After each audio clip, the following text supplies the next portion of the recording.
And Noah and his sons swore that they would not eat any blood that was in any flesh, and he cut an agreement before Yahuah Elohim forever throughout the generations of the earth in this month.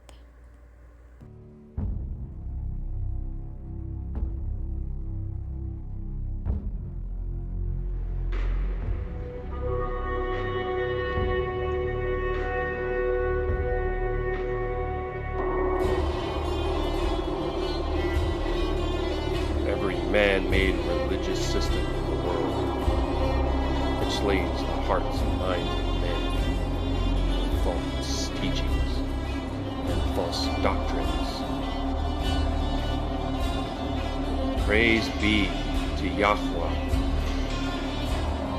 who's raised up his remnant in this day, the Qadashayam of Yashar'Al, to once again walk in the old ways, to understand the living word by the power of Ruach Ha'Qadash.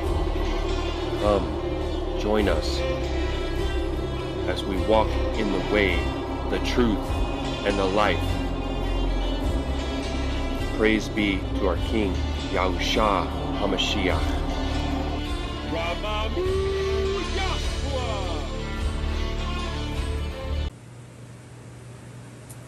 Shalom, family.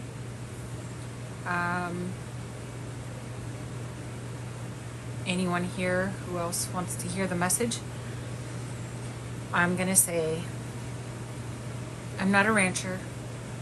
I'm not an expert. But I do feel led to share what knowledge has been given to me through personal experience and just kind of educating myself to be sure. We are commanded to study to show ourselves approved, and that's in all things, right? Mostly the scriptures. But if we want to understand whether or not we're walking in righteousness, then we have to look at various aspects of different things. And today I wanted to talk about meat. Now, the Father allows us to partake in what we call clean meats, certain beasts of the field, things with cloven hooves that chew the cud, and various land fowl, turkey, chicken, pheasant, things like that.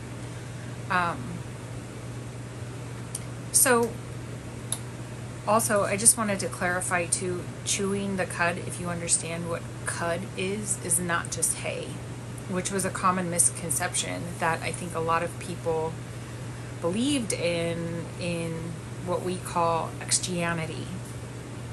They think chewing the cud just means that they gnaw on hay, but it's not true.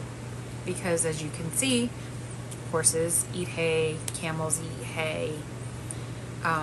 Cud is a regurgitation of what they've eaten. They have multiple chambers to their stomach, or they have multiple stomachs where they actually, cud is a regurgitation of what they've already eaten, where they chew it, they swallow it again, it gets processed and filtered again.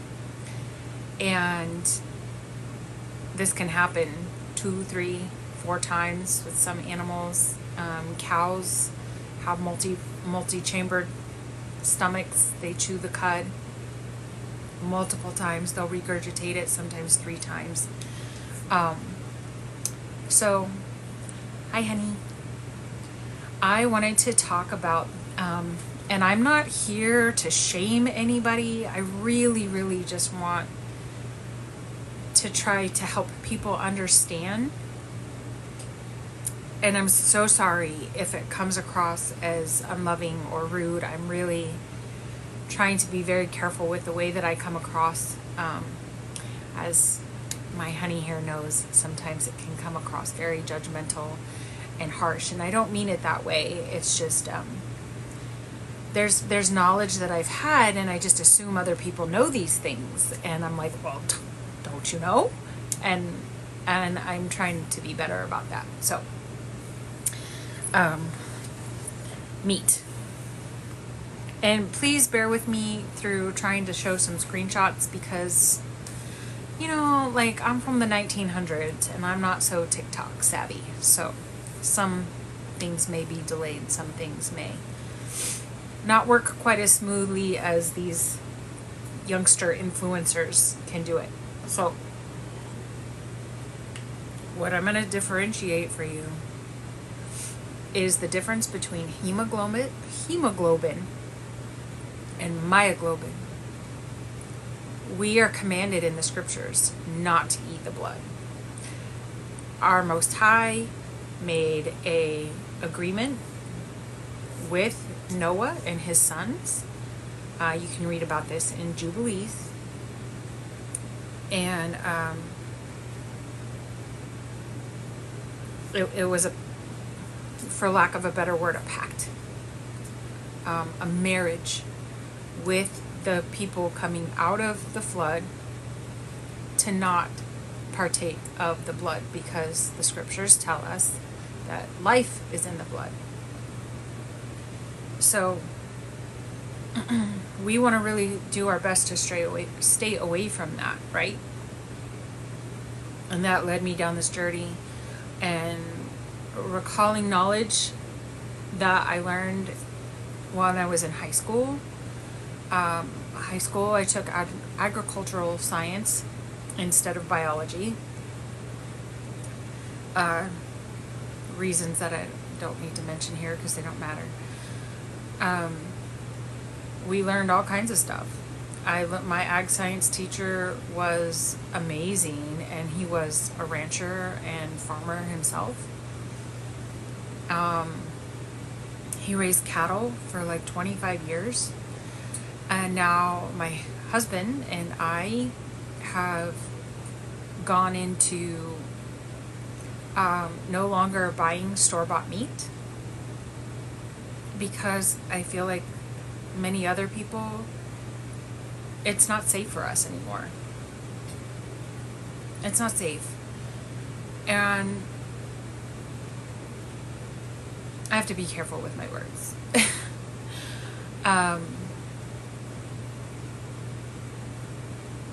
So, agricultural science. I learned how to dock sheep's tails with a hot iron at, 16 years old. How to properly vaccinate the sheep. How to judge horses in shows, how to judge cattle, how to judge sheep. All of the different breeds of horses and cattle and sheep. Unfortunately, there was swine involved in that, and I kind of blocked all of that out of my mind because it's disgusting to me then too. It's disgusting to me now.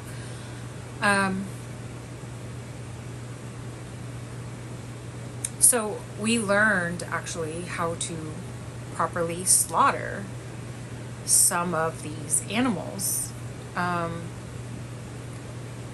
And the way that they processed them. So when they are being prepared for eating, they are strung up by their hinds, and there's an opening across the neck. And what this does is it drains all of that red liquid. I have to be careful with the way that I say this because TT is very, very hard on us as far as regulations and, standards. So an opening goes across the neck. And they're there for at least 15 minutes, so all of that hemoglobin comes out of their body. There's no hemoglobin left in the body. When you see meat, it's myoglobin, which is a oxygenated protein that goes, it's in the muscles, it's in the my husband knows this word better than I do, the striated, I don't know how to say it right, muscular structure of a creature. It's what allows it to tear and be rebuilt. If you work out, you understand what this is actually, because when it tears, that actually allows the myoglobin to enter into the bloodstream. So the fact that it can enter into the blood means that it is not blood. Shalom, Sister Tracy. They're completely separate things. There are no red blood cells in myoglobin. And let me see if I can do this, because again, I'm from the 1900s and I don't know anything about TikTok and how to bring up a green screen or anything like that. So bear with me.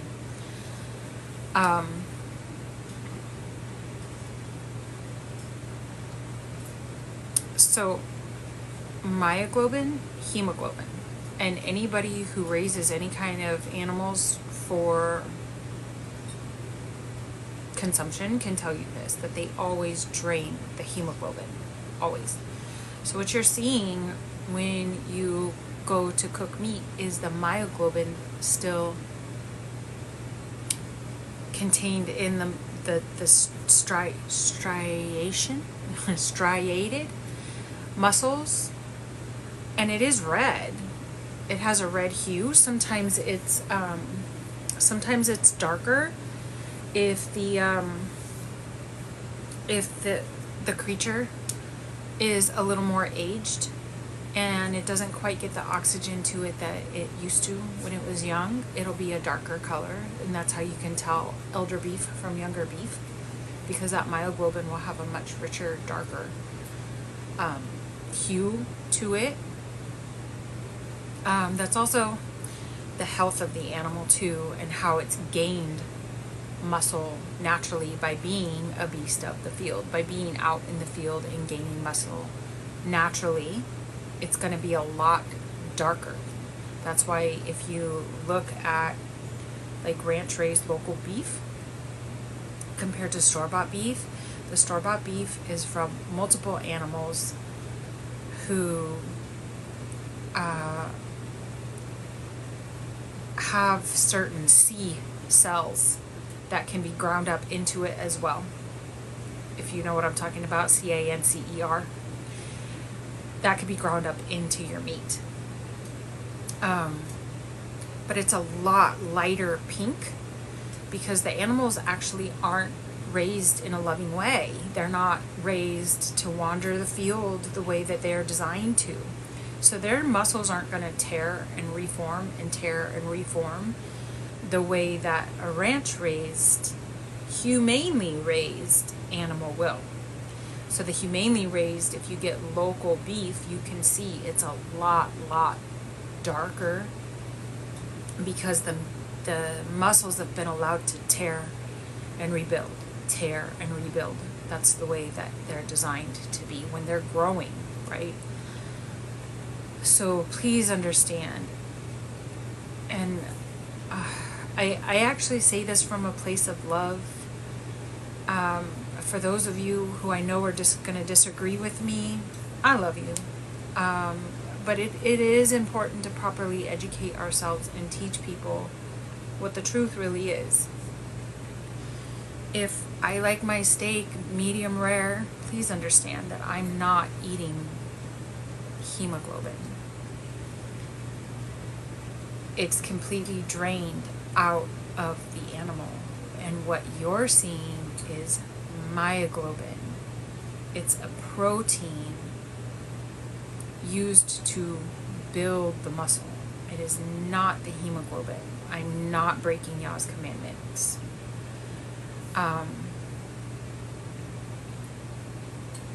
And it's okay if we disagree. It's totally okay. I love my brothers and sisters, no matter what. I just think it's really important to talk about it. In that way, we're not chastising in a way that we shouldn't. Shalom. So,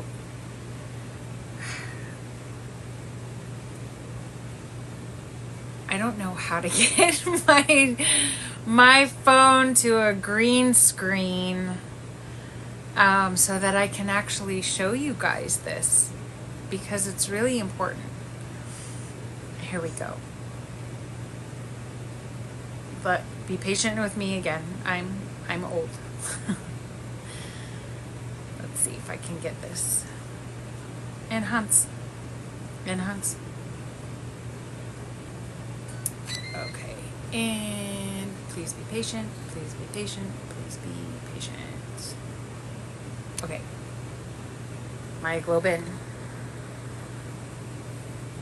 It is a protein located primarily in the striated muscles. I know it's hard to see. I don't know why it does this, but it cuts it off in vertebrates. So, you know, any kind of animal that's a vertebrate, right? Myoglobin contains, some of these words are hard to pronounce. It's able to bind to oxygen. So when you tear a muscle or you bruise, that is a pathway for the hemoglobin to enter. Hemoglobin is your blood. It is your life-giving cells, right? Hemoglobin is found in red cells. Hemoglobin is an oxygen-carrying protein that transfers oxygen from the lungs to the body's tissues and organs. Hemoglobin also gives red blood cells their red color. Myoglobin is found in muscle cells. Myoglobin is an oxygen storage protein. It's just a protein that accepts, stores, transports, and releases oxygen. So it has a totally separate function than our hemoglobin. There are no red cells in our myoglobin. Okay? It is what helps build your muscles. Again, if you go to the gym, you understand that the purpose of bearing more weight than your body is used to is what tears those striations. When those striations tear, then the hemoglobin comes in and regenerates. The protein in the muscle, the myoglobin, is what gives a gateway to these to come in and help heal the muscle. They work together, but they're two totally different things. They're two totally different things. And that's how you build muscle. So it does have a reddish hue. It's a reddish hue. And again, the older you are, or the more you've been allowed to build muscle naturally, like you see in cattle, the darker that it's going to be. And I'm sorry because these screenshots didn't come out wonderfully because TT likes to cut stuff off. Myoglobin is mainly present in your striated muscles, the ones that you continuously move, which is why you'll see it in darker meat from healthy raised animals and not grocery store beef, because they're not raised in a way that they can freely wander and build that muscle the way they're supposed to be designed to. It only enters into your bloodstream if you experience muscle damage, which is tearing of the striated muscles. So if it can enter into your bloodstream, then that means these are two different things, right? Two totally different things. They function separately. They can work together. If you bruise yourself, right? If you bruise your muscle, if you tear a muscle, then they work together. This is Yah's perfect design. Okay? But they are not. They are not the same thing. They're not. And again, I encourage anybody who is looking into buying local raised beef to get away from the grocery store ickiness, to go and talk to some local beef providers and ask them what their process is for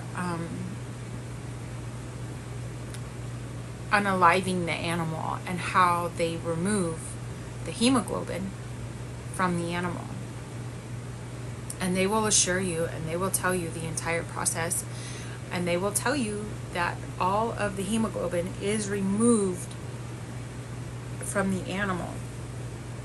So when you're seeing the red hue, that's the myoglobin protein that's still left in the muscle. It's not blood, family. It's not. And it's really important that we understand this, because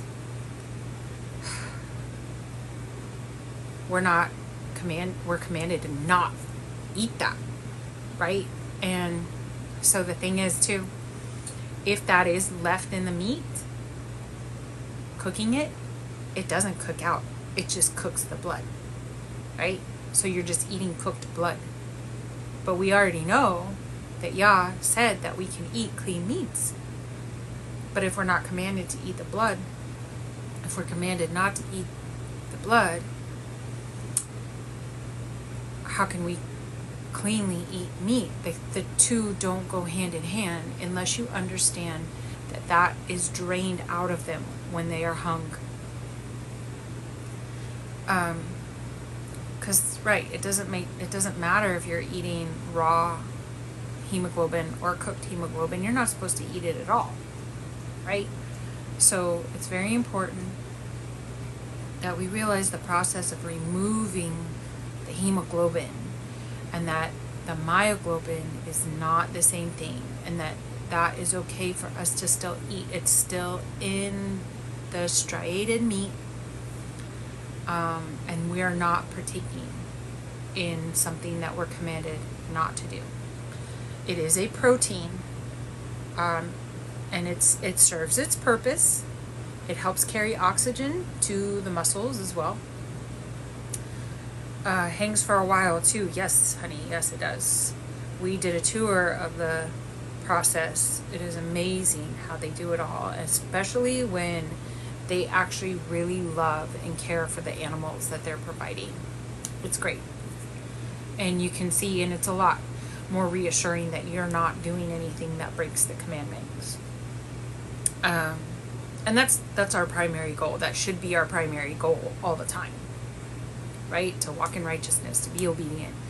That's the number one, right? That's how we love Yahuah. That's how we love Yahusha, is by following his commandments. And he even tells us so. If you love me, you keep my commandments. And one of those is to not partake in the hemoglobin. I'm not allowed. I don't know if I'm allowed to say that BLOOD word. So I just want to make sure that I'm, flying under the radar of the TT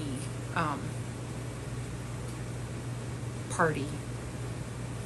So, myoglobin, different than hemoglobin. And I just really urge and palal that my brothers and sisters watching, and thank you all for being here, to don't just believe what I say, to go and actually research it for yourself. Go and ask a rancher what their process is for removing, and I guarantee you every single one of them might chuckle and be like, well, we just string them up.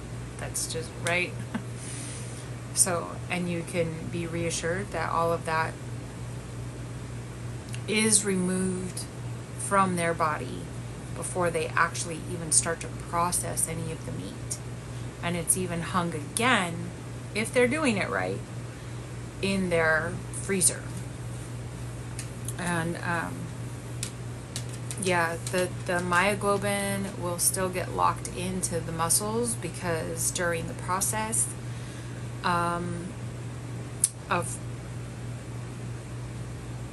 opening their throat, that's damage, right? So the body seizes and all of that myoglobin gets locked into the muscles. They go into rigor, and that's why you see the red liquid when you get raw meat. And if you'll notice the difference between, say, chicken and beef, there's still myoglobin left in the chicken too, right? If that was hemoglobin, the chicken would be just as red as the beef, but it's not. You can tell the difference between the hemoglobin and the myoglobin. The myoglobin in a chicken is a little bit, it's still pink, right? That pink hue that raw chicken has. Sorry, it grosses me out. Is very different than what the beef has. But if they were both the hemoglobin, they would be the same color, right? But you don't see that because there's no more hemoglobin left in the animal. So I don't mean to babble on, and I hope I'm making sense. If anybody has questions, again, I'm not an expert. I'm not a rancher. I did have some education in how to process animals and take care of animals when I was a teenager, but I don't know everything. But I have done enough diligence, I believe, to know the difference. I believe that Yah drew me to want to educate myself on the difference so that I can walk in His commandments. But please go research for yourself. Ask people who actually process animals. Look at the difference in the chemical structure between, I just had a throat procedure yesterday. The chemical difference between the hemoglobin and the myoglobin. It is not red blood cells. Sorry.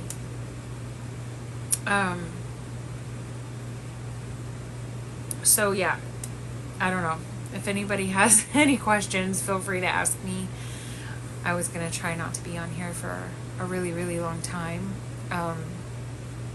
because today is my prep day, and I have to provide all the fixings for my family for Shabbat tomorrow. But I really appreciate everybody being here and supporting me, and I'm hoping that we'll probably, I love you too, try to process the video and maybe get it up on the YouTube channel. I don't know, in the next couple days or something like that. But yeah, ask me any questions if you have. Thank you, Miss D. Great to see you too. Thank you. It's not the greatest face, but it's the one that I got. It's the one that Yah gave me.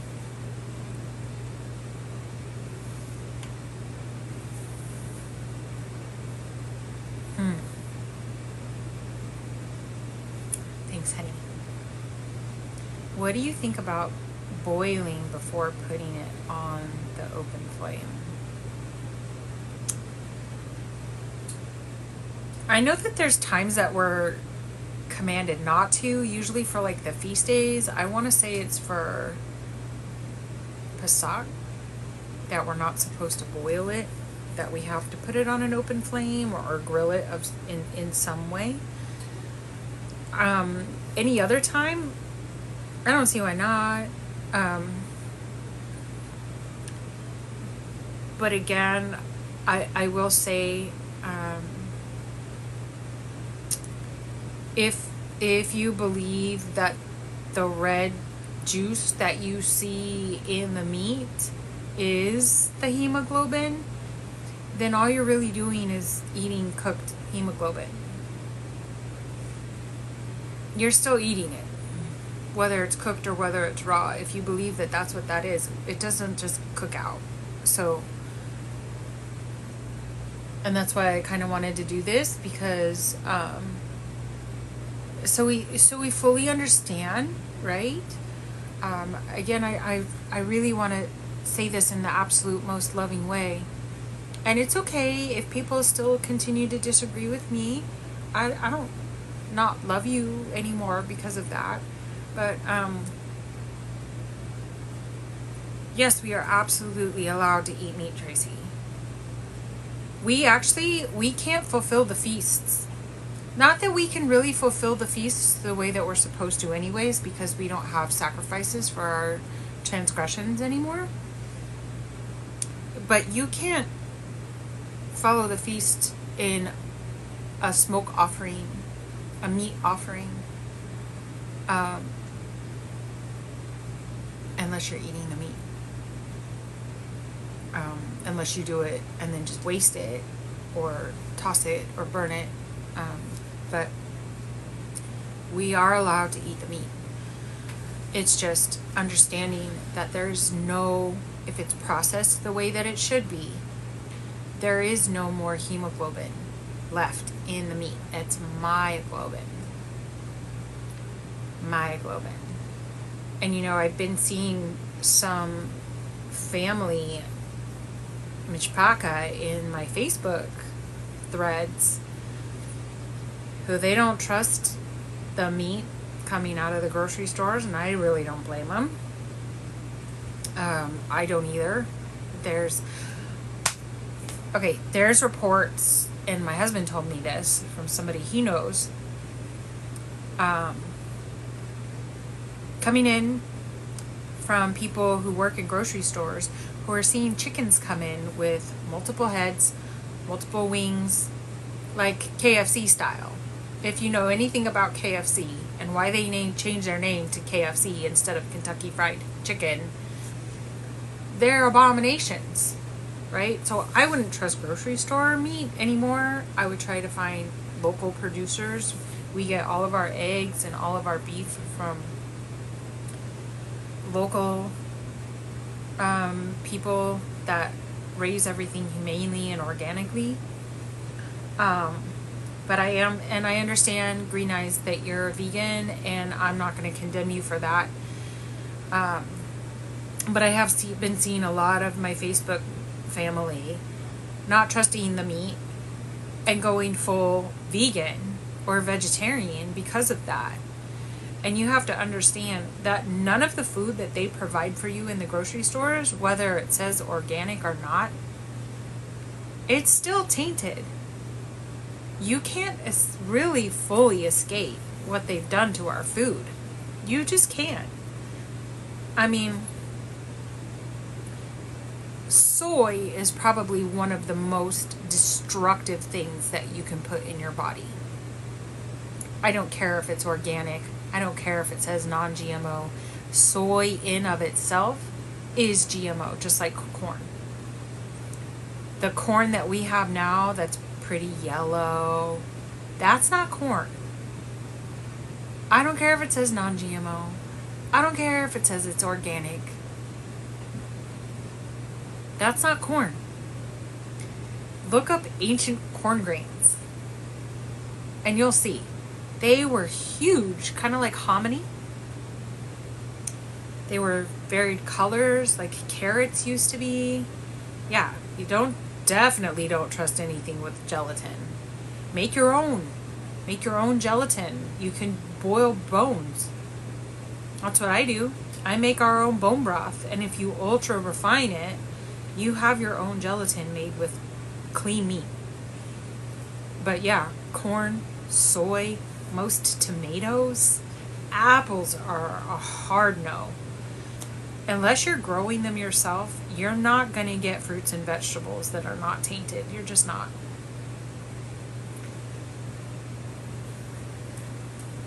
And even APEEL, owned by Gates of Sheol himself, who owns 43% of farmland in the United States now. He owns that too. And he's still allowed to call that food organic. Look it up. APEEL.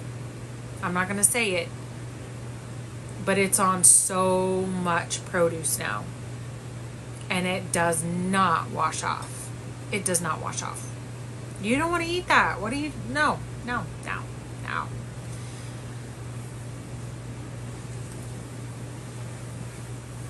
Yeah. Yep. Even on the organic. That's what... Yeah. He's allowed to call it organic still. Because he owns the farming industry. He owns almost everything. Yep. We get our ACV at Costco, and you can tell it's organic, and it still has the mother at the bottom. I forget what brand it is. But it's like $5 or $6 for 3 jugs of apple cider vinegar, and you can turn it upside down. You can see that it still has the mother in it. It's great. We treat our dog with it too. Also look for any kind of dyes. Food dyes are very dangerous. Even things as like pickles. They use like yellow number 5. If it's dyed with like paprika to give it color, those are usually okay. But you'll mostly see that in like organic pickles, or make your own. Like I make our own mayonnaise out of the locally bought eggs that we buy. I do have to buy the oil because I don't know how to make oil, but I buy organic oil, and I use sea salt, and I make our own mayonnaise. And with our own mayonnaise, I make our own ranch dressing. You can grow your own herbs, chives, dill, and parsley with a little bit of onion powder, a little bit of garlic powder, a little bit of salt and pepper. I grind it up in my... I don't remember the English word for it, but it's a molcajete. And I just keep a little mason jar of my own ranch seasoning. I even use it in our ground beef to season our ground beef sometimes. Yeah, you gotta, do the research, go on YouTube, go crazy, and learn how to make stuff for yourself, because anything that you're buying at the grocery store now is probably already really messed up, but it's gonna get worse. It's gonna get worse, I'm gonna tell you. They're after our food, and they have been for a really long time. As you know, they like to put lines in the sky. If you don't know that, please look it up. It's not just a crazy conspiracy theory. You can look up geoengineering and cloud seeding. It's all out there in the open. You just have to be willing to look for it. So what do you think happens once they spray all of that in the sky? Right? What goes up must come down. And it toxifies the soil. So the best thing that you could probably do if you really wanted to get as close to pure as you probably can these days is grow using your own compost in a greenhouse. That's the best you're gonna do. Raise your own. My son's watching one of my videos. It's kind of funny. Raise your own meat. Grow, raise your own chickens. Eat their eggs. You can survive and flourish on a carnivore diet with local raised beef and local raised eggs. survive and flourish. You get all of the vital nutrients and minerals that your body needs from the beef. It has everything. And I know, again, I know some of you probably don't want to hear this, but there is no blood. There's no hemoglobin left in the muscle.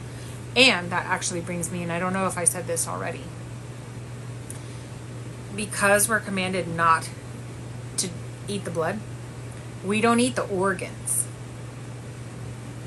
Don't eat the organs, because you can't drain the hemoglobin out of the organs. Don't take pills of ground beef, liver, whatever. You don't eat the tongue. You don't eat the eyeballs.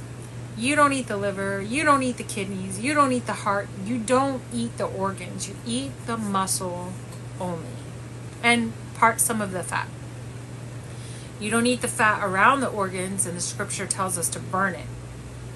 That we don't eat it, right?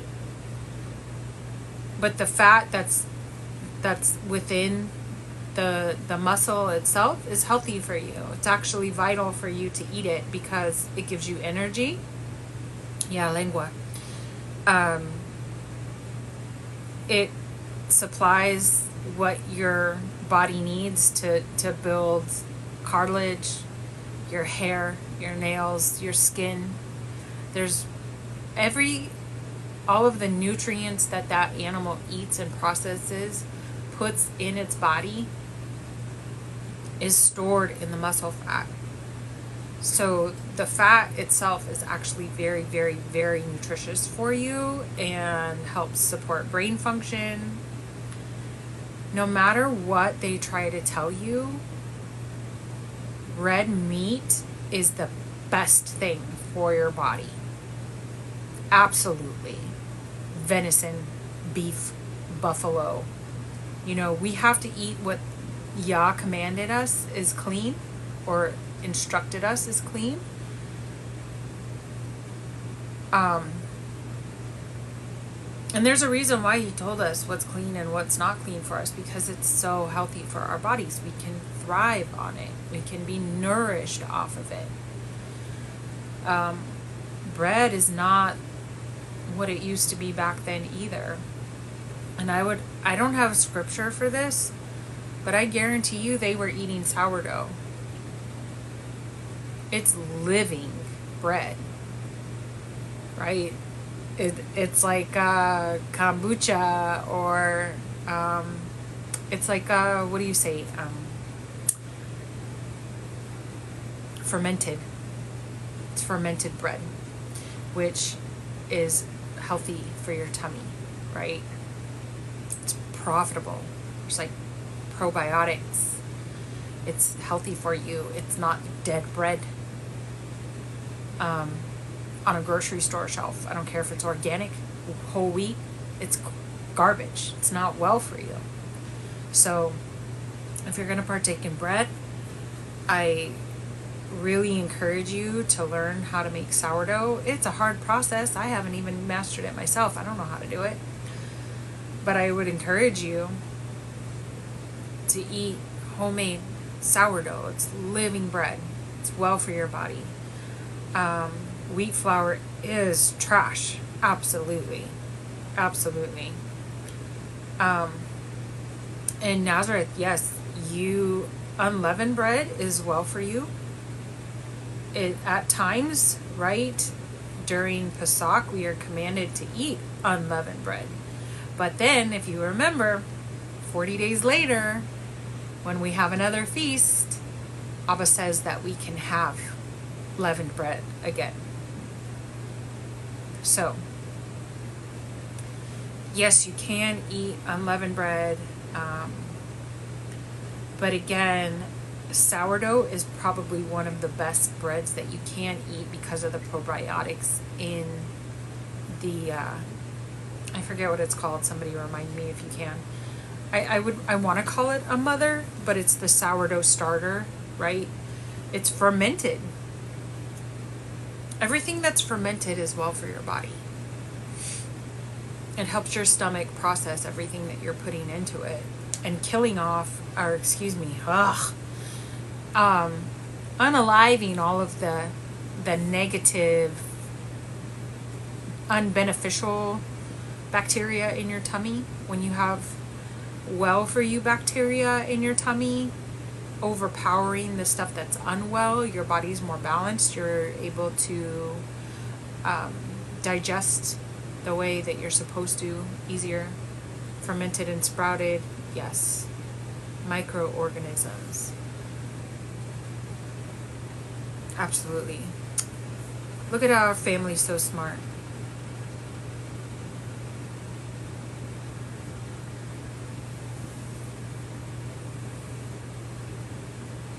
Sorry, I'm just reading through the comments that I might have. Even I eat some then. Yeah, even my carnivore husband will eat some unleavened bread. Flat bread, we call it like flat bread.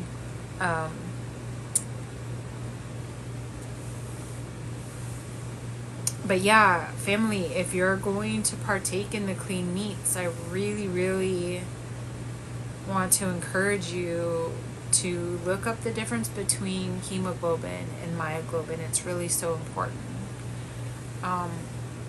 It could cause us to stumble, I believe, and to judge unrighteously of our brethren.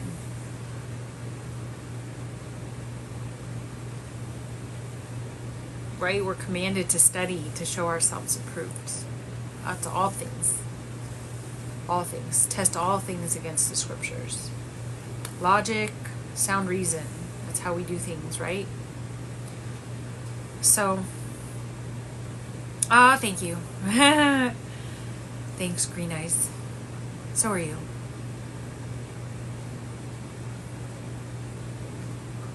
Oh, thanks for being here, Aki. I appreciate it. And I can't look up any of the scriptures right now. If anybody wants to tell me what 2 Timothy 2:15 says, I would love that.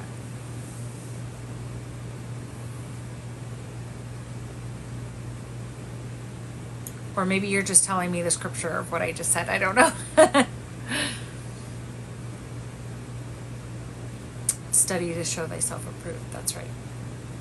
Yeah. We have to. We have to, right? We can't just believe what some guy behind a pulpit tells us it's okay, because they will lead you astray. Every single time.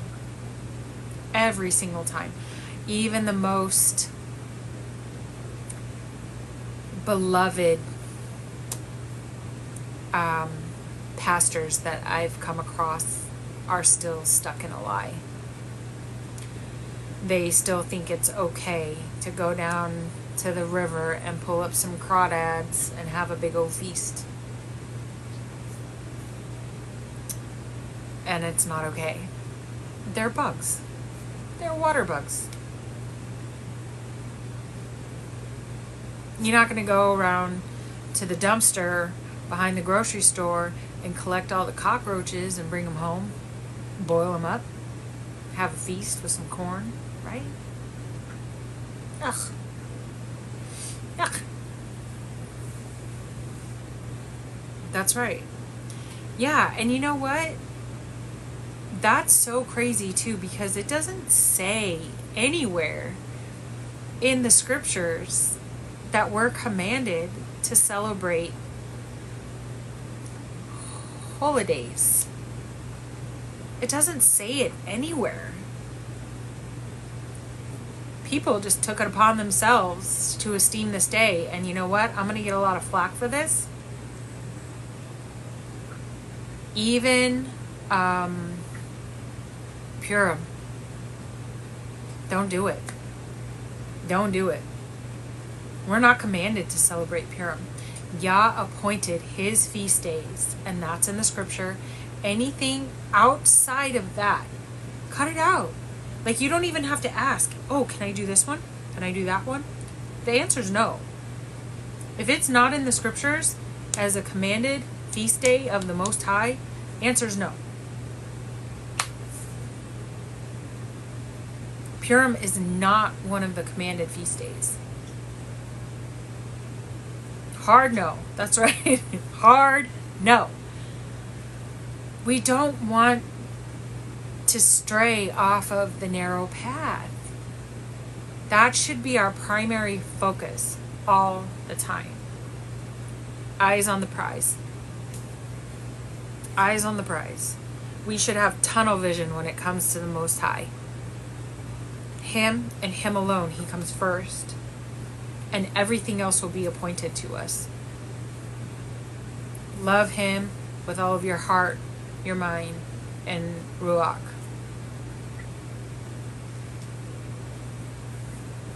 Him first. Otherwise, it's idolatry, too. Which, I'm not saying that in judgment. I know from personal experience that I've elevated my husband to a level he should not be. Do I love my husband? So much. Makes me cry. Do I love my child? So much. Makes me cry. I would die for them 1,000,000 times over.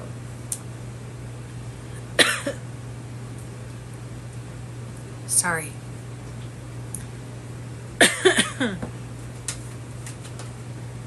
But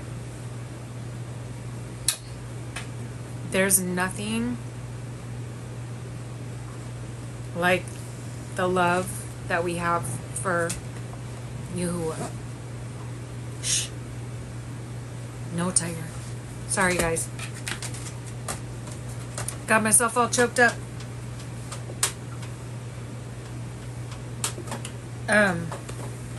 If he doesn't come first, then we're only idolizing our spouse or our child or our best friend. Even our pets. Some people would be enraged to hear me say this. Your pets are not your babies. They're not your fur babies. You did not bear them out of your womb. We love our pets. I absolutely adore our little puppy. Our little doggy. And I would be terribly upset if, Abba choose to take him away from us. I love him. But he's not a person. And I see a lot of people elevating their pets to a level that they should not. And it's idolatry and it's gross. They don't belong in a stroller. They don't need to have their birthday celebrated with their own special cake. It's gotten so out of hand that I see stickers all over people's cars. Dog mom, cat mom. No.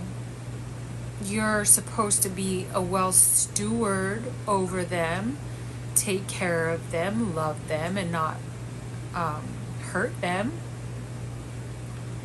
But you wouldn't leave your child on a leash outside to go enjoy the sun. You wouldn't feed your child separate from you out of a bowl and just, right? You're not a dog mom. You're a pet owner. Sorry. So, I don't know. Anything can become an idol because our hearts are sick. We have to constantly be being refined by the Most High. It's so easy to let these things slip in and allow them to become idols. And it doesn't even matter what it is. Anything that you put in place of the Most High is an idol. If you put anything, your time, money, focus, love above Him first, it's idolatry. It's really cut and dry. So, I don't mean to go off on a bunch of tangents because this was supposed to be about me. But, it's okay to eat meat. It's okay. I understand people choose not to. I'm okay with that. I'm not going to chastise you for that. But for those who are questioning whether or not they should be because of the grocery store condition, yes, it's still okay. Just find a clean source. Someone local, someone where you can actually go there and see how they process the animals, ask them questions. Make sure that you're getting a clean source. That's the difference. Thank you, New Life. May Yah Baruk you and your family as well.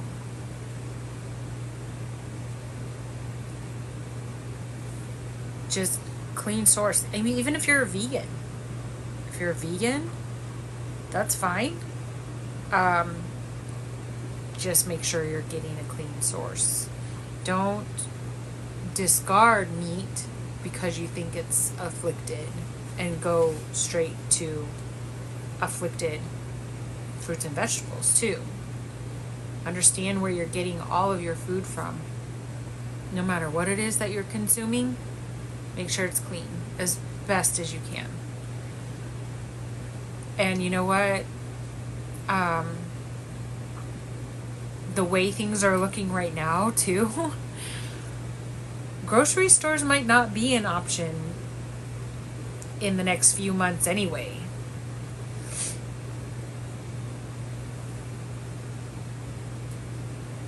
So finding alternative sources and friends now while you still can, before we end up like Venezuela 2.0, if you know what I'm talking about.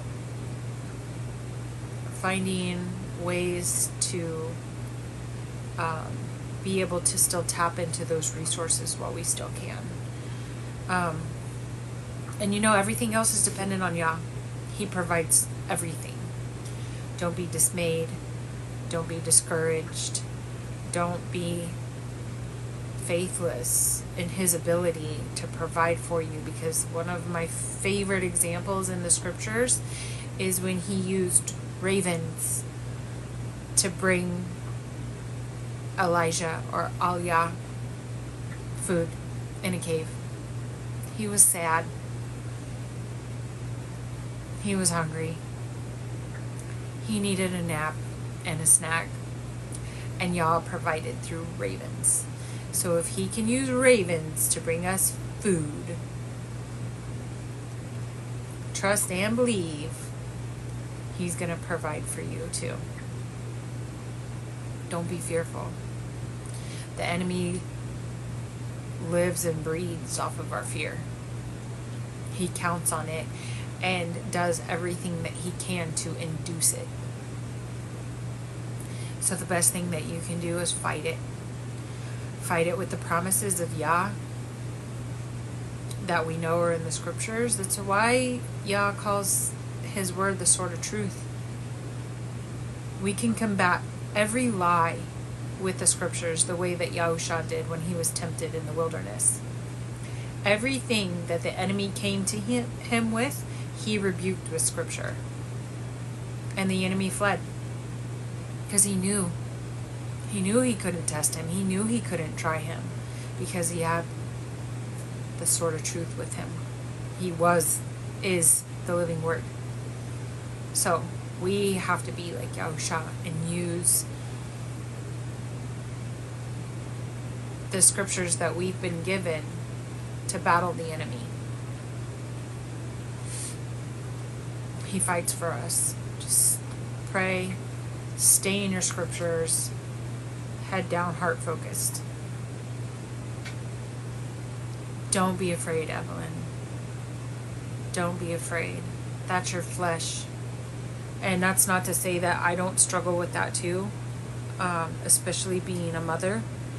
It's very hard to fight that. But our spirit is constantly at enmity with the flesh. Or I should say that the other way around. The flesh is at enmity with the spirit. And that's why it's so important to pray and be in the Word. Because the more that you consume that Word, the more it's going to come out of you. It's what you take in comes back out. It just naturally starts to happen. Your whole thought process is then consumed by the word. And it's there's so many scriptures that tell us not to fear, and I know that it's a battle. But that's probably why he had to tell us so many times not to be afraid, because it's so easy for us to be afraid. So don't feel alone in that. Right? Shalom, Akoti. Thank you for being here. But yeah, there's constant reminders in the scriptures for the things that we understand that we have to battle, that are not easy for us. We have to be reminded all the time. Fasting, prayer, and reading of the word. And I will be praying for you too, Sister Evelyn. It's easy to be afraid, and that's why we have to fight it. It's easy to transgress, and that's why we have to fight it. Because these things come naturally in the flesh. But we have to be in the spirit. Fighting in the spirit. Yeah, for your grandson. Yeah. I worry sometimes too about my son. If something happened to me, where would he be? Who would be there drilling into his head all of these things? I'm so afraid that he would fall away. But you have to trust Yah, and he has a plan for every single soul that he's ever created. We can palau, but we can never save anybody. We can't save them. There's only one path to salvation, unlike Oprah would have you believe. There's only one path. And if the Most High intends for him to be in the kingdom, he will be. And you have to have faith and trust in his promises, that no one can snatch your grandson away. If that is his will for your grandson to be in the kingdom, he will be. And a prayer, a lot of times, it doesn't change the will of the Father, right? We can't do that. We can't change his will. We can only come into alignment with it, with him. So prayer changes our heart to desire his will, right? He comforts us. He baruchs us, or what some people say bless, with prayer, because we're connected to him. We're building a relationship with him, and we come to understand and hopefully pray the same way Mashiach, Yahusha did. Not my will, but yours. That's a high prayer right there.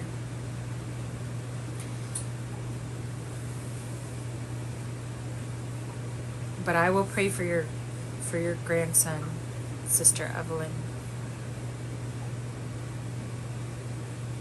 His will be done. And that's not to say that I don't pray that the Father brings my son into the kingdom. I pray if it is his will, allow him to be part of the family. We don't stop praying for the things that we desire. We just come to understand that if it's not his will, then we need to let it go.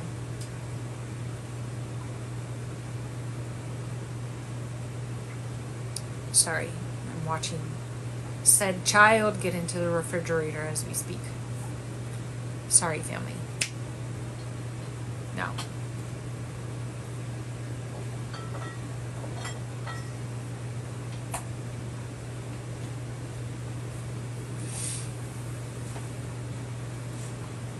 so The hour is late. I hope you guys watch this later. If you missed anything, or if you have any questions, I don't have my email or any contact information in my bio or anything. I probably should, for the sisters who want to get a hold of me. I know my husband has all of that stuff set up, but I actually really try to stay out of the spotlight.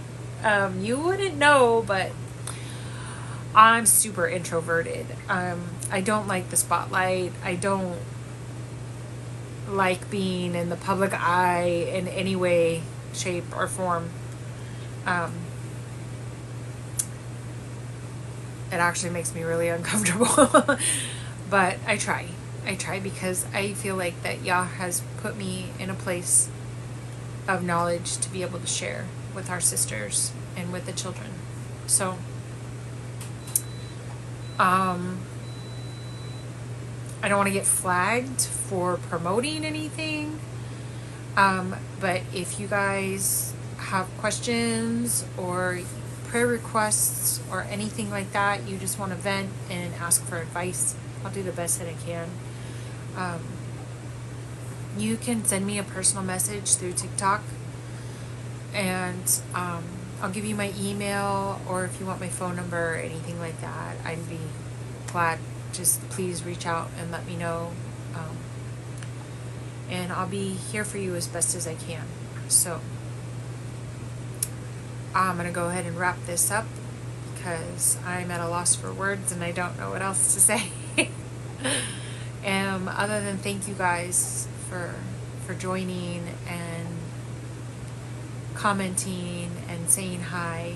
I love you all. I really do. I have so much love for my sisters and brothers in here. And thank you, Green Eyes. Thank you so much. You're so generous with your comments. That's so sweet. And thank you, Tracy. Everybody, I really appreciate. Oh, of course, look, even TikTok's trying to do the puzzle piece or your live will end. Well, guess what? I'm going to end it anyways. Shalom, Brother Victor. Thank you again, everybody, for being here. I'm going to have my husband, you can see, please follow him. Qadashayam of Yasharal. Qadashayam of Yasharal. Follow him. We go live every Wednesday at 3 p.m. Pacific time too. So if you're not already following him, please follow him. He's got a lot of great content and a lot of information for the Mishpaka. But he will be uploading it to YouTube, hopefully, please. If you want to see this video from the beginning, you can, if you follow him, the link to the YouTube channel is in his bio, and you'll be able to find this video there. I'm just going to say in the next couple of days, because I don't know how fast we're going to be able to upload it. Ambassadors of Yah is joining tomorrow. Hallelujah. And I'm sure most of you are already following him because I see you guys a lot in his lives. But if you're not following him, please follow him as well. These brothers are going to do some powerful work together. So we got to tune in for that. Again, link to the YouTube channel in my husband's bio, Qadashayam of Yasharal. And this whole video will hopefully be uploaded within the next 3 days, I'll say. I love you all. Thank you for coming and supporting me and saying hello and listening to me babble. I appreciate you all. Shalom, and Abba willing, I'll see you again soon. by the power and will of Yahuah, Yahusha, the Messiah, the Savior, the one who we love him because he first loved us, right? Because while we were yet enemies at enmity with the Most High, he humbled himself, he took on flesh, he took on the role of a servant, he lived a perfect, righteous, or Qadash life. He willingly laid his life down, no one took it from him. He bore our iniquities on his body. He was crucified on a stake. He was in the tomb 3 days and he rose again, right? In power, in sovereignty, in majesty, in all esteem. All esteem Yahusha. Yahusha comes in the name of the Father Yahuah. Baruk is he who comes in the name of the Most High Adonai Yahuah. Thank you so much for stopping by. Please remember to like, share, and subscribe. You'll also find the email in the description of all YouTube videos. So send us a message, a praise report, a prayer request. Much love. Shalom.